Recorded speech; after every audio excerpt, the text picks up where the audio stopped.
Good afternoon. Let me just take a moment here and share my presentation with everyone. There we go. Thank you, everyone. Good afternoon again. I wish to start my talk by thanking the Canisius Border and Immigration Initiative, and in particular, Dr. Reitzma and Professor Widenor for helping to coordinate this exhibit and lecture.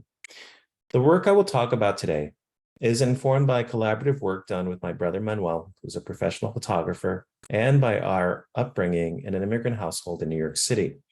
Our ability to comprehend the obstacles faced by our immigrant family and others in the United States helped inform our approach to work with indigenous Maya who escaped military persecution in Guatemala and resettled in Mexico and the United States.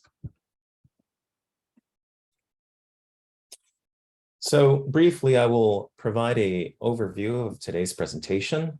I will identify some key terms, and I will then proceed with some background information on the Guatemalan conflict, the barriers to legal status for exiles who fled to Mexico, the dominant visual representation that many of you may have seen before of refugees, the problematics therein, and also some photographic work that my brother and I have done, and then wrap up with a discussion and conclusion.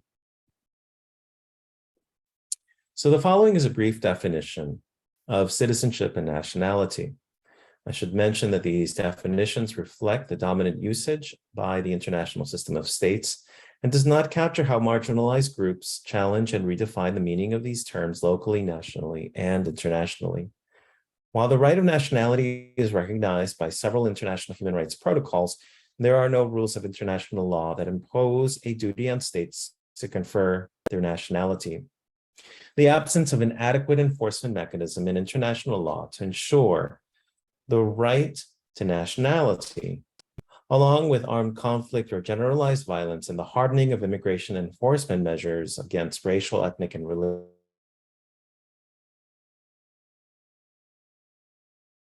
refugees, internally displaced persons, and also the stateless. The United Nations High Commissioner for Refugees, or UNHCR, the body mandated with the protection of refugees and internally displaced persons, or IDPs, only considers these populations as having been forcibly displaced.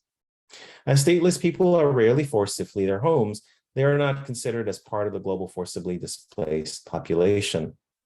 A stateless person, like refugees or IDPs, are not considered national by any state under the operation of its law. The diminished rights of belonging faced by stateless people reflect the experiences of these non-citizen populations that have compelled scholars to reconceptualize statelessness as forced displacement. Specifically, according to political scientist Christy Belton, she writes, statelessness is a force of forced displacement in situ. That is, one does not have to be physically pushed across borders or made to flee one's home within a state due to conflict, crisis, or persecution to be forcibly displaced. Now, Christy Belton's thinking of forced displacement in situ is a helpful framework to delink the assumption that the only way one can be displaced is through some type of involuntary mobility. Our work with indigenous Guatemalans who fled military conflict and settled in Chiapas, Mexico, builds on previous scholarship on how the Mexican state undermined international human rights protections that would have allowed this population from being recognized as refugees, who had a well-founded fear of persecution and created a series of bureaucratic procedures that granted temporary forms of legal presence, with reduced rights of membership to the nation. This liminal legal presence not only impacted those who fled military conflict, but also the second generation born stateless in Mexico.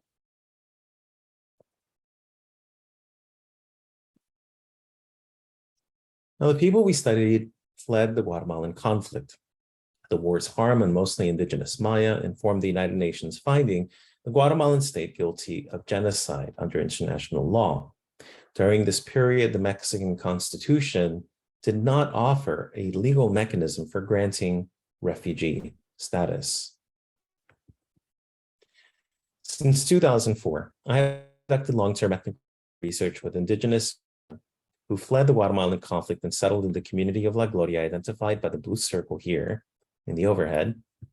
And also, this community was a former refugee camp and now in ejido, or communally owned land in Chiapas, Mexico.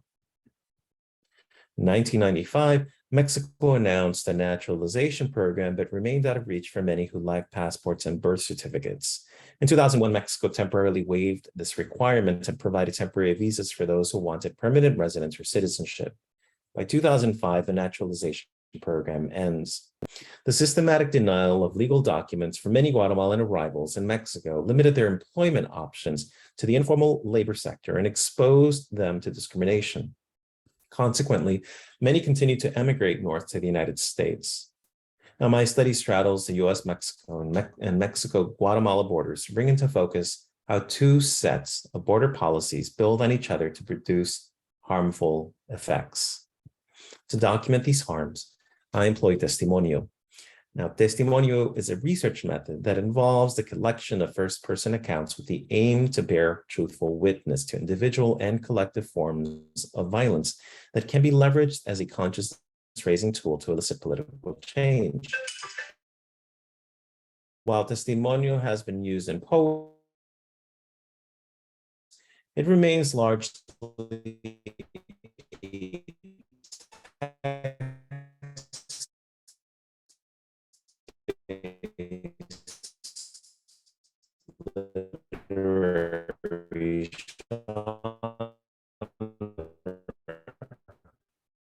my use of photography and testimonies makes a vital 2014 and 2022 with migrants, youth, and service providers in La Gloria, California, and Arizona. I employed ethnographic observations among participants and collaborated with my brother, Manuel Gil, a professional photographer, who accompanied me to take photographs of stateless refugees who we helped obtain legal status, declaration under zero tolerance. I analyzed photographic findings with participant observations and interviews to document the harm inflicted on U.S. citizen minors with Central American parents who face an impossible choice. That is, deportation without their children of birth.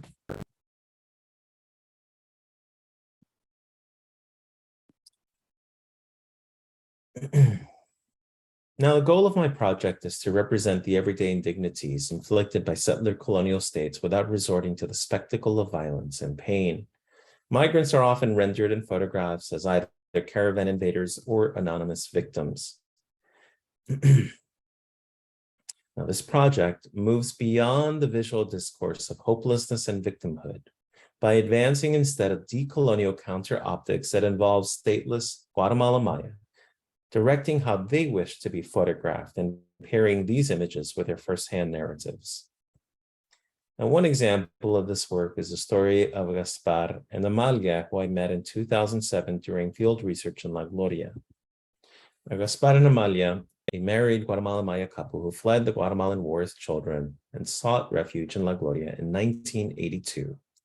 Now, barriers to legal status and work in Mexico compelled them and their son to migrate to the United States in 1999.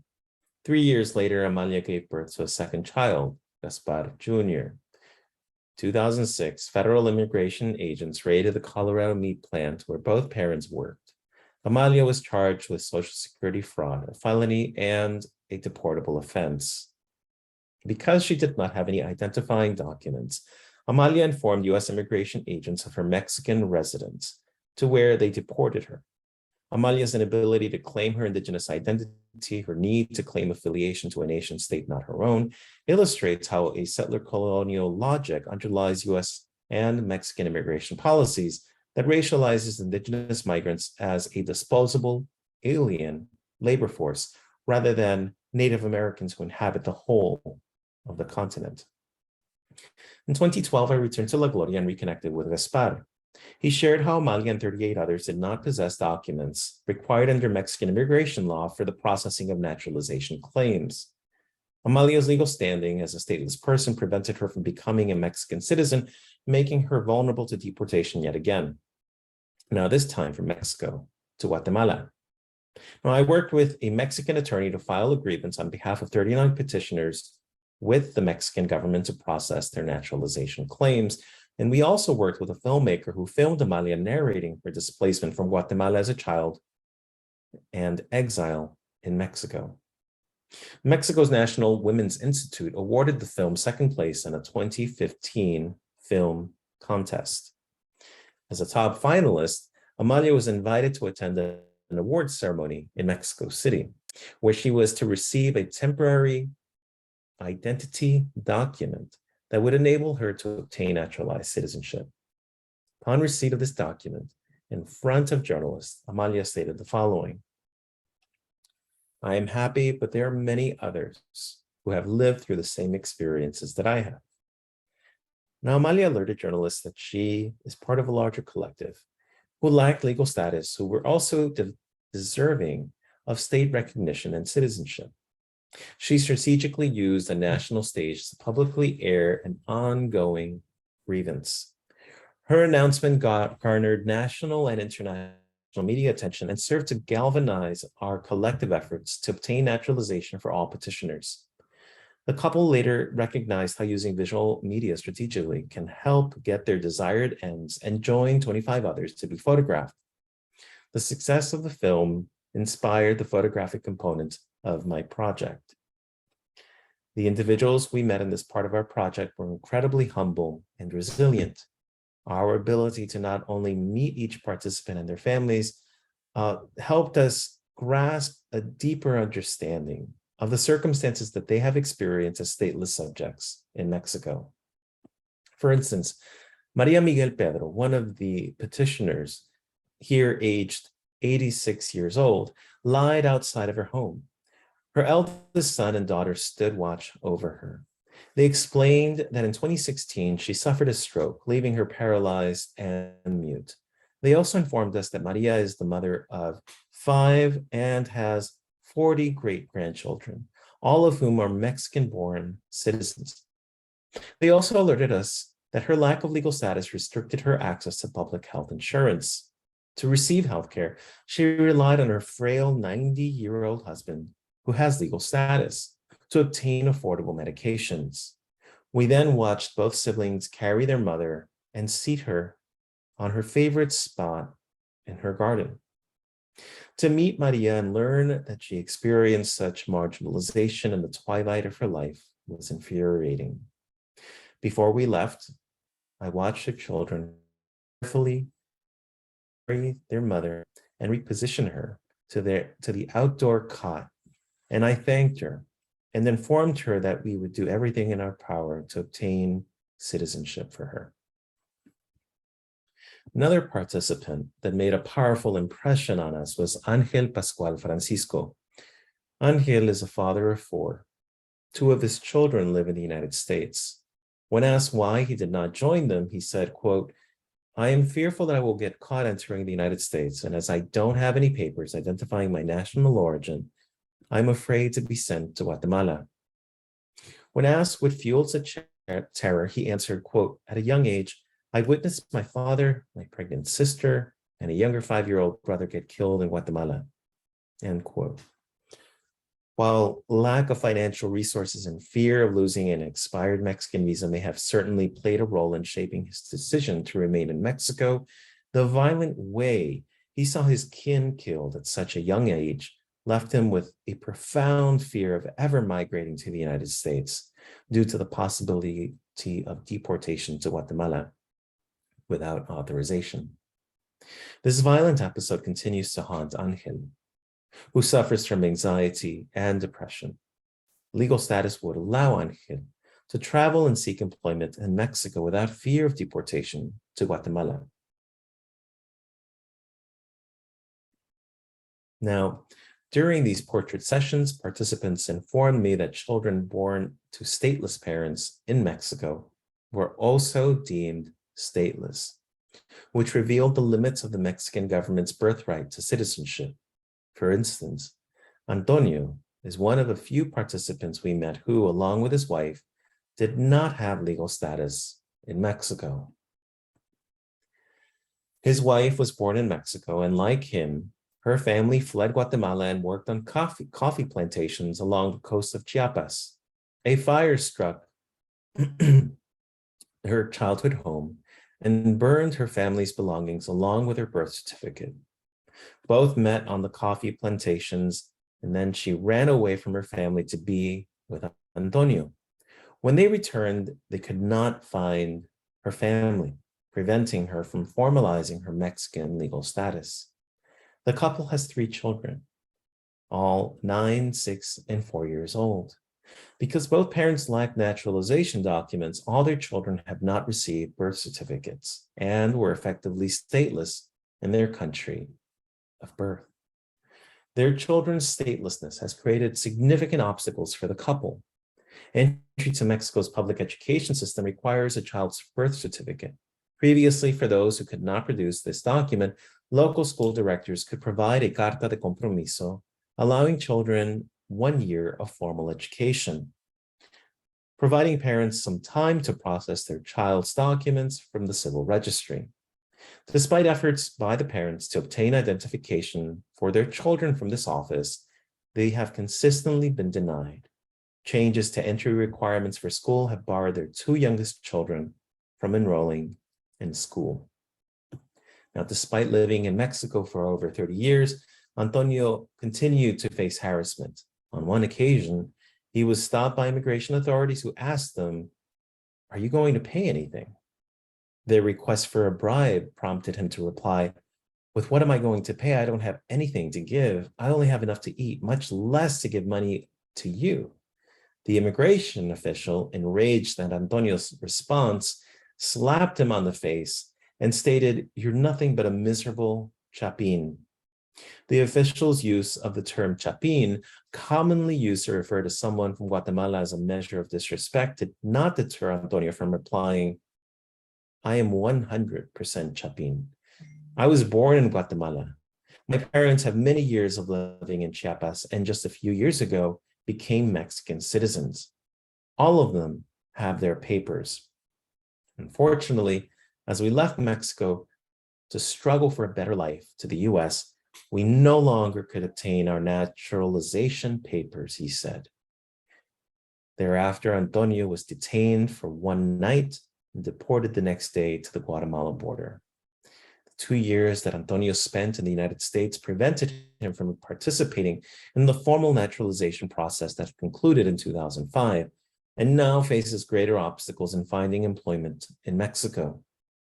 Antonio's impoverished status would qualify his household for Prospera, a government program that provides stipends to recipients who live in extreme poverty. But as neither he or his wife had legal documents, they are ineligible.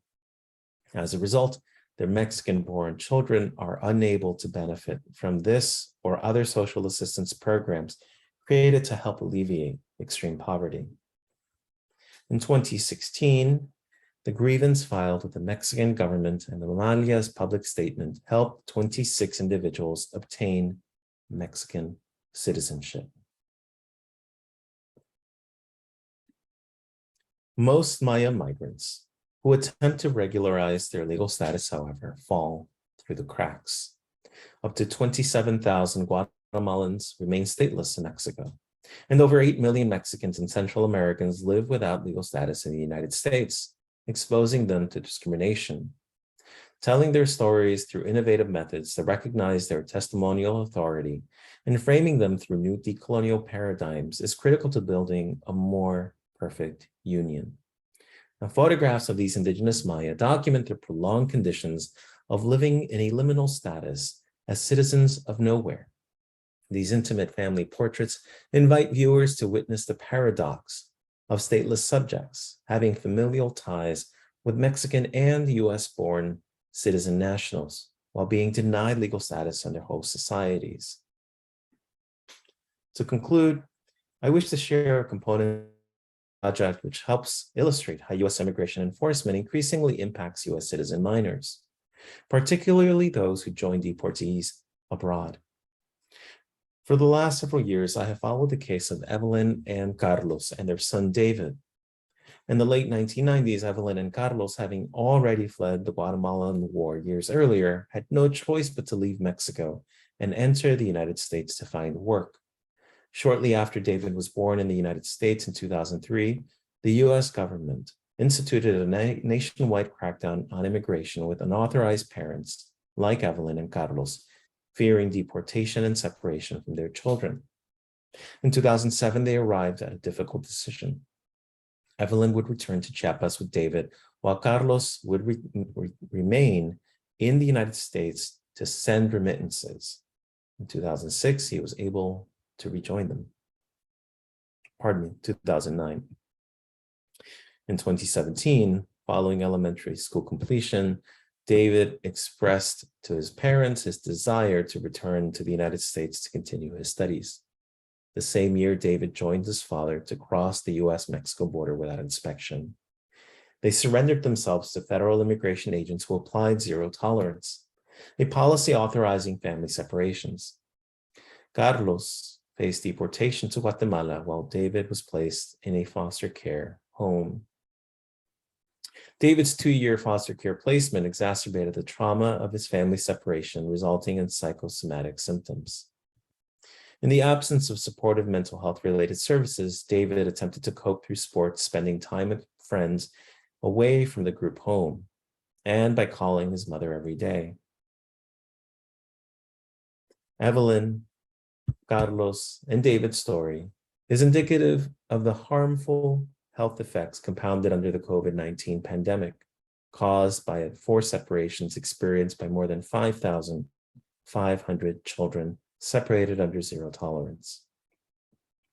The stories and issues highlighted throughout our project raise pressing ethical questions for our republic struggling to regain a sense of unity. To conclude, our work aims to depict these individuals not as mere victims, but as agents of social change who are actively contributing to their families, communities, and host nation states. Thank you.